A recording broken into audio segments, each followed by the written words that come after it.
In the first module, we discussed about e-coaching, various ways to conduct one and how you and your clients can benefit from it. Let's now see how to plan your webinar. Planning is one of the crucial steps of the whole process.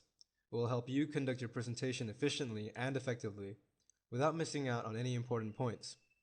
Planning will help you preempt the challenges that you might face midway through the webinar. For a start, it is necessary to decide as to what is that single most important point that you want to convey to the clients through your presentation. You may reiterate the purpose of the presentation to yourself during the planning stage. You need to sit and deliberately chalk out the plan, which will include certain critical issues, namely content of the presentation, schedule of the presentation, and resources that you will share with the clients. Once your planning is done, play it in your mind till you cover the webinar till the end. So how do you begin planning your presentation? The first point to consider is the subject matter that you want to convey, that is, the subject of your choice. But is the topic for the webinar interesting? This can be known by doing a little research. You can check out the market trends and then decide what type of content you would like for your webinar. You may be good in culinary skills or brand management, tourism or interior designing. A webinar can be prepared on anything you have knowledge in. The question is how passionate you are about sharing it with people who are willing to learn and explore. This needs to be identified, and then the next steps will follow much more smoothly, setting the right pace. Your enthusiasm will invariably reflect in your presentation in front of the clients, making your webinar more compelling.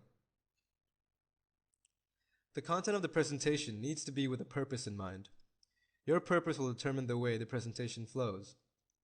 Make sure your presentation starts with a brief introduction on the subject. It should be as short as possible. For instance, if you are making a presentation on organizational development, then the logical way to start would be to first define the concept of organizational development. You may then move on to explaining the types of organizational development interventions that are required to be taken in an organization. You must try and include some basic terminologies. That depends entirely on the capacity of your clients. What this means is you must gauge the level of knowledge that your clients have in the subject. If you don't know this aspect of your clients, forward a questionnaire before your webinar is scheduled to begin. The answers to this questionnaire will clearly tell you what your clients would like to know more about. You can then plan the content accordingly. Now you know what your clients are interested to know about. How do you start designing your presentation in view of this? This is an important question that you need to answer. Also, how are you going to start in a way that catches everyone's attention from the very beginning? You need to sit and think about this aspect deeply. The beginning should be something that is able to stir your clients from inside. Think of a beginning with a quote or an audio-visual slide which tells a humorous story, and then move on to apprise them of the benefits of the webinar.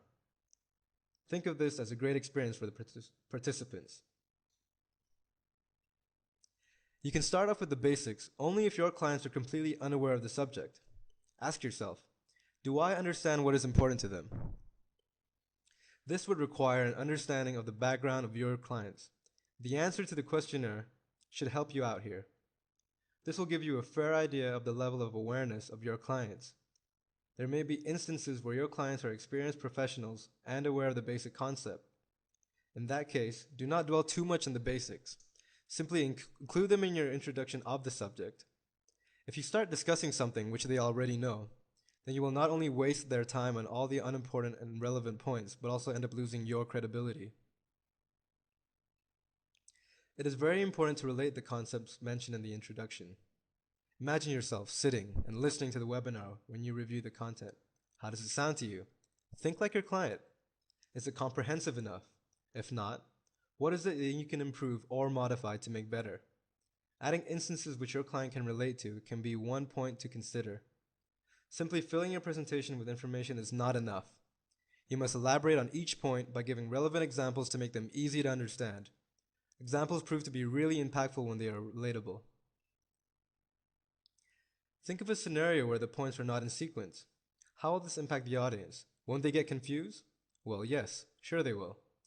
So, make sure that the important points are positioned in a logical manner, so that the next point builds up on the previous one. This would help you convey your core message effectively. At the same time, it will help your clients grasp the main points. The points that should be organized in a manner that allows you to elaborate and give emphasis on the most important thought or idea. Each small point should invariably lead to the focus of the presentation. Just as you begin, continue with the same tempo. The conclusion of the presentation should also be made interesting, that it provides the punch to make the final impact on the audience. If in a feedback the clients remember the points you made, then you can rest assured that your webinar has been impactful.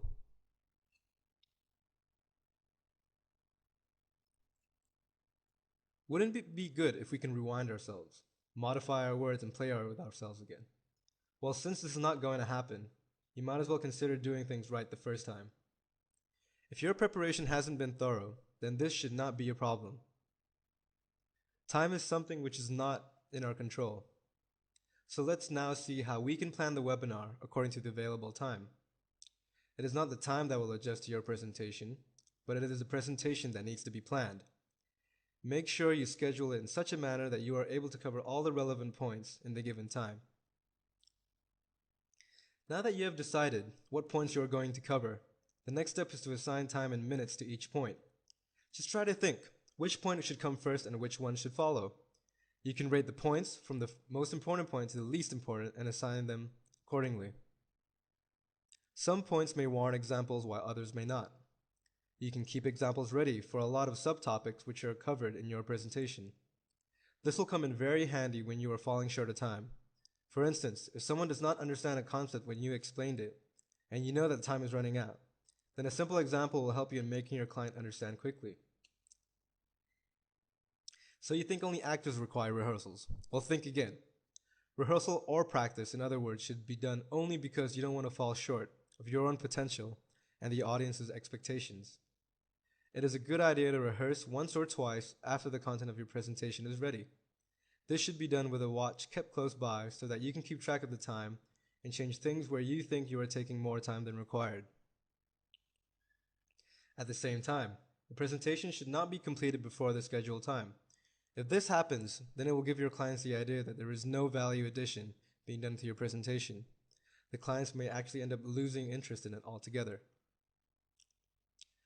How is your thought process? Are some preconceived ideas on your mind about the previous set of clients? This is another checkpoint for you. Just because it took longer for the previous batch to understand a point from your presentation doesn't mean this batch is also going to take the same amount of time. It is necessary to think afresh because these clients are new and different. Rely on what the clients have shared with you about their backgrounds rather than allowing your judgments about them to prevail. The last thing you need to keep in mind about time is that the duration of your webinar should not be too long or too short. It is not necessary to cover everything about the subject in one presentation.